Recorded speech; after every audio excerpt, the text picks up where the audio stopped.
Hello everyone, welcome to this Unreal Engine C++ tutorial for beginners. In this video, we'll cover the basics of Unreal Engine and show you how to code, player movement and looking around in C++. Let's dive right in. First, let's create a new project in Unreal Engine. Open the Unreal Engine launcher and click the New Project button. Choose Games Template and select Blank for the project type. Make sure to disable starter content as we do not need it and set the project to use C++ instead of blueprints.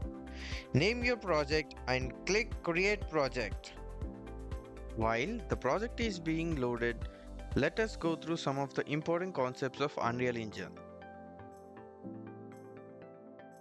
Now, before we dive into coding, you must be aware of player controller and casting. We'll cover the fundamental concepts of managing player input and type conversion in Unreal Engine. Let's get started. The player controller is a class responsible for managing player input and camera control. It acts as a mediator between player inputs such as keyboard and mouse actions and character actions within the game. Player controllers are crucial for handling player-related events and functions, providing a seamless gameplay experience. To create a custom player controller, we inherit from a player controller class and override necessary methods to handle input. In this example, we define a class called a myPlayerController and override the setup input component method. Inside this method, we bind an action such as jumping to a specific key input. After creating your custom player controller, you need to assign it to the game mode.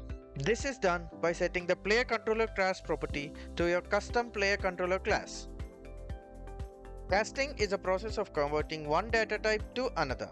In Unreal Engine, casting is essential for type safety and functionality. By using casting, we can ensure that the objects we are working with are of expected type, preventing runtime errors and unexpected behaviors. Unreal Engine provides a specific casting method called cast. This method is preferred because it performs type checking and returns a valid pointer if the cast is successful, or null pointer if it fails. In this example, we cast an actor object to a character object and check if the cast was successful before performing any actions. Here is another practical example with more complex logic. In this case, we cast an actor object to a weapon object. If the cast is successful, we call the fire method on the weapon object. This approach allows us to interact with the object as its specific type, enabling more detailed and type-safe functionality. When using cast, it's important to be aware of common pitfalls. Always check for the null pointers after casting to ensure the cast was successful. Additionally, make sure the cast type is correct and valid for objects you are working with to avoid unexpected behavior. In summary, we have covered the role of player controller, how to create and use a custom player controller, and the basics of casting using cast in Unreal Engine C++. These concepts are fundamental for developing robust and interactive gameplay experience. Now, let's open the floor for any questions you might have.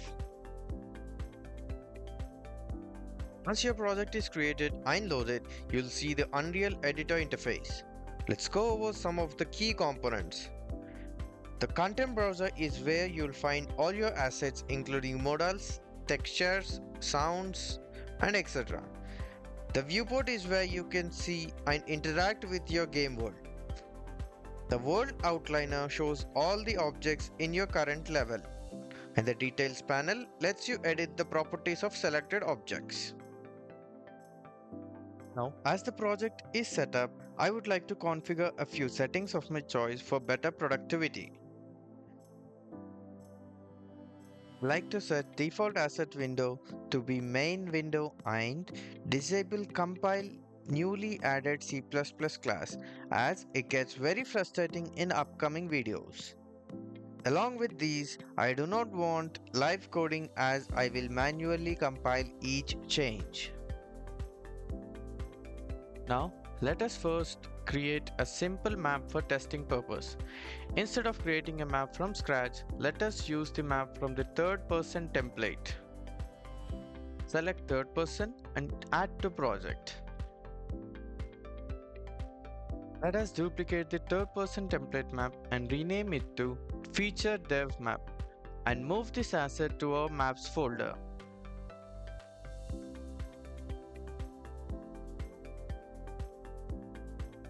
Now, I'm going to delete and clean up these default cubes and shapes as we do not need them. In the project settings, in maps and modes, change the startup map and game default map to be feature dev map for now.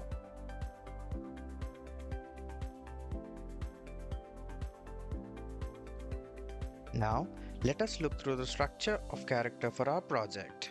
We have character base as the parent class, which consists of common functionality for both player and customer. Player and customer inherits from character base. We will be using customer character later on in the course. Before we create character class, we need a debug helper method for our project for ease of debugging. Create a new class of SM debug helper as public type. I would like to keep it in default public directory. Once the class is created, Unreal Engine will prompt for edit. Click No. Visual Studio will also prompt for reload files for every new class compilation. Make sure to click Reload All. Now I'm going to remove default comments and clean up the CPP and header files. We are going to create a custom namespace debug with static void print function with two parameters. One parameter is fstring for our debug message and another is fcolor for our on-screen display message color. In this function, we check ifginjit is valid and use add on-screen debug message function to display debug message on screen.